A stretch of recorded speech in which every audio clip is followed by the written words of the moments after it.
Hello दोस्तों, आज जो मैं आपको कहानी सुनाने वाली हूँ वो कहानी है जादुई लड्डू के घर की। तो चलिए दोस्तों, देखते हैं आज की कहानी। एक गांव में करीना नाम की एक लड़की रहती थी। करीना दिखने में उतनी सुंदर नहीं थी, लेकिन वो दिल की बहुत अच्छी थी और अपने पिता की लाडली थी। बचपन में उसकी मम्मी का मौत हो गया था, लेकिन उसके पापा ने कभी दूसरी शादी नहीं की और अपने बेटी को बहुत अच्छे से देख रेख किया करते थे। उसके पापा हमेशा उसकी जरूरत पूरी किया करते थे। ऐसे ही एक दिन करीना घर में पढ़ाई कर रही थी, तब उसके पापा दुकान से घर वापस आए और आके उसे कहे, करीना बेटी इधर आओ, मुझे तुमसे कुछ बात करनी है। पापा की आवाज सुन के वो तुरंत वहाँ आ गई और आके अपने पापा से कही, क्या हुआ पापा, आप मुझे बुला रहे थे? क्या मैं आपके लिए खाना लगा दूं? मैंने आज आपके लिए खीर भी बनाया है। मेरी प्यारी बच्ची, मेरी कितनी ख्याल रखते हो तुम। बेटी, मैं तुमसे कुछ कहना चाहता हूँ। अगले हफ्ते मैं अपने कुछ काम के लिए 1 महीने के लिए बाहर जा रहा हूँ, इसीलिए मैं सोच रहा था मैं ये 1 महीने तुम्हें तुम्हारे मामा के घर रख के जाऊंगा। लेकिन पापा, मैं तो इस घर में ही रह सकती हूँ। मुझे मामा के वहाँ पे जाने की क्या जरूरत है? मुझे इस घर में रहने से ही अच्छा लगता है। नहीं बेटी, इस घर में तुम अकेली कैसे रहोगी? अगर तुम्हें किसी भी चीज की जरूरत पड़ेगी तो तुम्हें वो कहाँ से मिलेगा? और वैसे भी बहुत दिनों से तुम अपने मामा के घर नहीं गए। वहाँ कुछ दिन रहोगी तो तुम्हें भी बहुत अच्छा लगेगा। ठीक है पापा, फिर आप मुझे मामा के घर छोड़ के वहाँ से चले जाना। ऐसे ही एक हफ्ता निकल गया। करीना के पापा करीना को उसके मामा के घर छोड़ के अपने काम के लिए बाहर चले गए।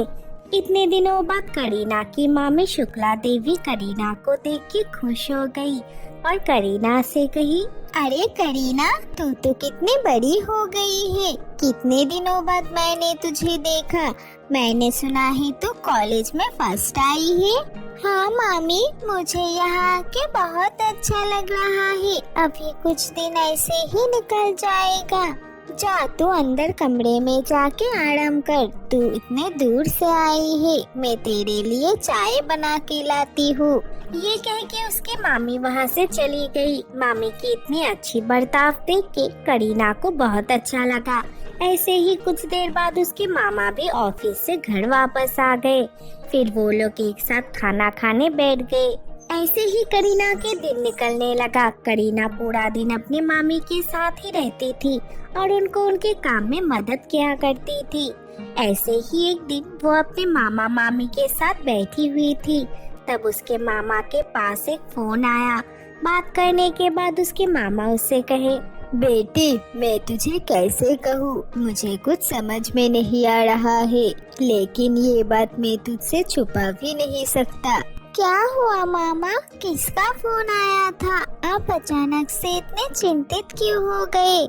बेटी, तेरे पापा जहाँ काम पे गए थे वहाँ पे उनका एक्सीडेंट हो गया और उस एक्सीडेंट में उनका मौत हो गया।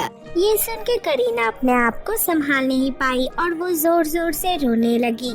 लेकिन जब उसके मामी ने ये बात सुना तब उनका असली चेहरा बाहर आ गया और वो करीना के मामा के ऊपर चिल्लाने लगी, देखा, मैंने आपसे कहा था इसको यहाँ रहने देने की कोई जरूरत नहीं है। अब तो ये अनाथ हो गई, अब इसका जिम्मेदारी कौन उठाएगा? ये तुम क्या कह रही हो? तुम तो इससे इतना प्यार करती थी, अभी अचानक से क्या हुआ? वो अलग बात है, लेकिन मैं इस करमजली के लिए आपको एक भी पैसे खर्च नहीं करने दूंगी। कुछ दिनों बाद आप इसको उसके घर छोड़ के आ जाना। ये कह के वो गुस्सा होके वहाँ से चली गई। करीना ने भी सब कुछ सुन लिया, लेकिन वो कुछ कहने की हालत में नहीं थी। तब उसके मामा उससे कहे, बेटी, मुझे माफ कर देना, अगले हफ्ते तू घर चली जाना, लेकिन तू फिक्र मत कर, तेरे जितने भी खर्चे लगेंगे वो मैं ही चलाऊंगा। ऐसे ही दिन निकलने लगा। करीना चुपचाप अकेली बैठ के रहने लगी। ऐसे ही एक दिन उसकी मामी उसके पास आई और आके उसे कही, मैंने तेरे सामान बाहर रख दिया है। अब बहुत दिन हो गए हैं। तू अपने सामान लेके मेरे घर से निकल जा। और ये कुछ पैसे हैं, तेरे मामा तेरे लिए रख के गए हैं। ये कह के उसके चाची ने उसको घर से बाहर निकाल दिया। करीना रोते हुए अपने घर जाने लगी। कुछ दूर जाने के बाद उसे दिखाई दिया रास्ते के किनारे एक बूढ़ी औरत लड्डू बेच रही है। उनकी हालत बहुत खराब थी। उनको देख के करीना उनके पास गई और जाके उनसे कही, दादी आप इस उम्र में भी काम कर रही है, क्या आपके घर में और कोई नहीं है?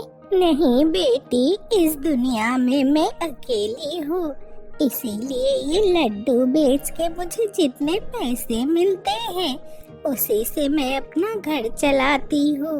ये लीजिए दादी, आप ये पैसे रखिए।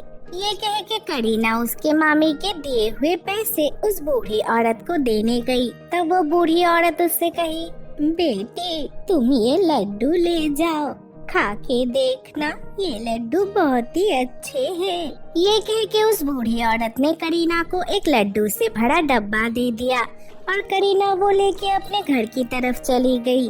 अपने घर के सामने जाके उसने देखा उसके घर पे कुछ लोगों ने कब्जा कर लिया है।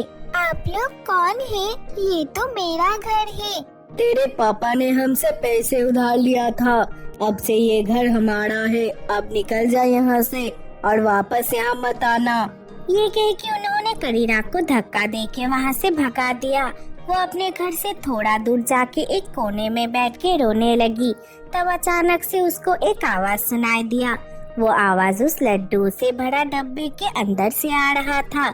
जैसे ही उसने वो डब्बा खोला, देखा एक लड्डू उससे कह रहे हैं, अरे मैं हूँ ना, तुम रो क्यों रही हो?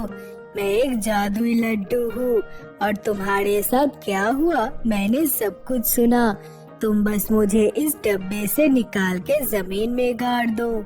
जैसे ही करीना ने वैसा किया, वहाँ पे एक बड़ा सा लड्डू का घर बन गया और करीना के सामने उस घर का दरवाजा खुल गया। जैसे ही वो उस दरवाजे से अंदर गई, उसने देखा उस लड्डू के घर के अंदर सब कुछ बूंदियों से बना हुआ है और बहुत खाना भी रखा हुआ है। जैसे ही करीना ने वहाँ से खाना खाया, वो खाना फिर से बढ़ गया। ये देख के वो खुश हो गई। इस लड्डू के घर से कोई भी चीज कभी खत्म नहीं होता और तुम देखना, कुछ दिनों बाद तुम्हारी मामी तुमसे माफी मांगने के लिए आएगी। उसके बाद से करीना उस लड्डू के घर में ही रहने लगी। ऐसे ही एक दिन उसके मामी उसके पास आई माफी मांगने के लिए। तब उसने देखा उसके मामी के एक टांग टूटी हुई है। करीना समझ गई ये उस लड्डू के घर का ही कारनामा है। ये देख के वो हंसने लगी और वहाँ पे रहने लगी। तो दोस्तों, आज की कहानी से हमें ये सीख मिला कि जिनका कोई नहीं होता उनके साथ भगवान होता है। दोस्तों, अगर ये वीडियो अच्छी लगी हो तो वीडियो को लाइक कर देना और हमारे चैनल को सब्सक्राइब करना मत भूलना।